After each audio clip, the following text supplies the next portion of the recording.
नमस्कार साथियों, स्वागत है आपका एमएस स्टडी पॉइंट पे। दोस्तों, हम भारत के राष्ट्रपति के बारे में चर्चा कर रहे हैं और राष्ट्रपति की शक्तियां पढ़ रहे हैं। शक्तियों में हमने सबसे पहले सामान्यकालीन शक्तियों पर चर्चा करना शुरू किया है, जिसमें कार्यपालिका और व्यवस्थापिका यानी विधायिका संबंधी शक्तियां हो गई है। यानी कार्यपालिका और विधायिका के बाद में हम वित्तीय और न्यायिक शक्तियों पर चर्चा करने वाले हैं। तो आज की क्लास में मुख्य रूप से राष्ट्रपति की वित्तीय और न्यायिक शक्तियां पढ़ेंगे। तो देखो, भारत के राष्ट्रपति की न्यायिक शक्तियां।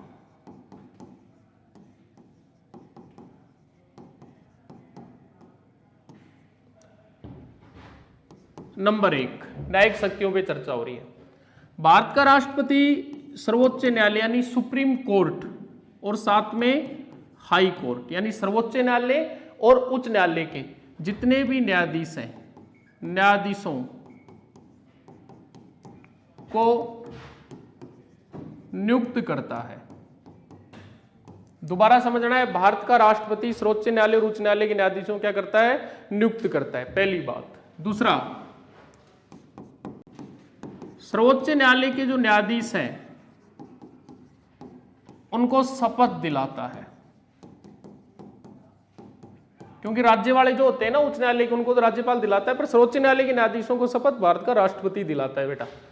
तीसरा, सर्वोच्च न्यायालय और उच्च न्यायालय के जितने भी न्यायाधीश हैं उन सबसे त्याग पत्र स्वीकार करता है।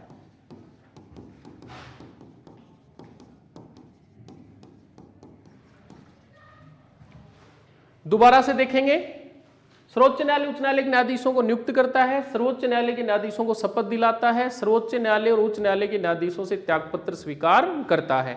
और इसमें सबसे इंपॉर्टेंट है अनुच्छेद 72 यानी 72, और इसमें लिखा है क्या?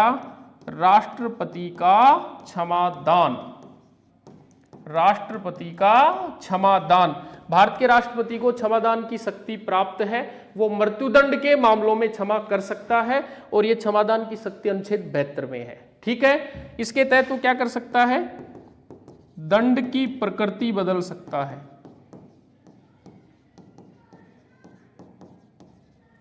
सजा को कम और ज्यादा, तो प्रकृति तो ये हो गया। और एक खास बात, भारत का राष्ट्रपति पूर्ण क्षमा शक्ति का प्रयोग भी कर सकता है। यानी भारत का राष्ट्रपति अगर चाहे तो अनुच्छेद 72 के तहत पूर्ण क्षमा शक्ति का प्रयोग भी कर सकता है, दंड की प्रकृति भी बदल सकता है, जिसे समाधान कहेंगे। क्षमादान की शक्ति अनुच्छेद 72 में है। तो ये सारी थी भारत के राष्ट्रपति की न्यायिक शक्तियां। कार्यपालिका, व्यवस्थापिका, न्यायिक। अब सामान्यकालीन शक्तियों में अंतिम बची है कौन सी? वित्तीय शक्तियां। राष्ट्रपति की वित्तीय शक्तियां देखो बेटा।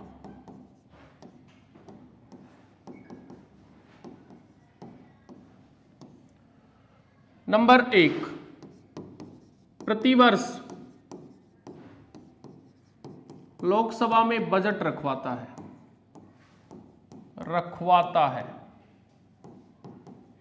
बजट रखता नहीं है बेटा, रखवाता है, क्योंकि बजट हमेशा भारत का वित्त मंत्री पेश करता है। वित्त मंत्री होने के नाते बजट रखवाने का काम किसका है? भारत के राष्ट्रपति का है। ठीक है। अनुच्छेद 267 बहुत इंपॉर्टेंट है, भारत की आकस्मिक निधि। अनुच्छेद 267, अनुच्छेद 267 में भारत की आकस्मिक निधि का उल्लेख है। आकस्मिक निधि पर भारत के राष्ट्रपति का पूर्ण नियंत्रण होता है, वह उसमें रखी तमाम राशि को एक साथ खर्च कर सकता है। अनुच्छेद 267 आकस्मिक निधि। नंबर 3, अनुच्छेद 280 वित्त आयोग।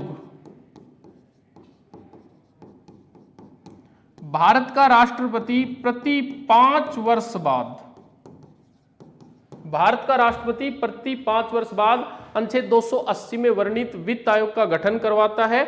और वित्त आयोग का कार्यकाल कितना होता है? 5 वर्ष का होता है। वित्त आयोग का उल्लेख है अनुच्छेद 280 में। ठीक है। नंबर 4, राष्ट्रपति प्रतिवर्ष राज्यों के राज्यपालों से राज्य के वित्तीय स्थिति की रिपोर्ट प्राप्त करता है।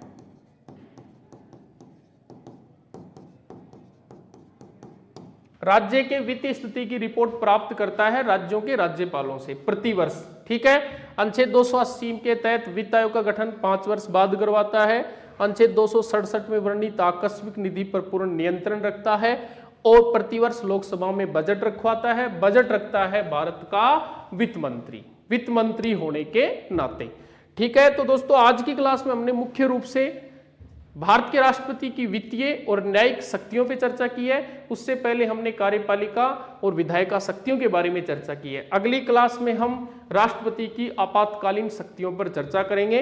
तो दोस्तों आपको इस चैनल के माध्यम से जितनी भी प्रतियोगी परीक्षाएं हैं उनके लिए सारगर्भित और गंभीर जो मामले हैं, जो मसले हैं और जो आपकी सब्जेक्ट है उससे जुड़ी शानदार पाठ्य सामग्री उपलब्ध करवाई जा रही है।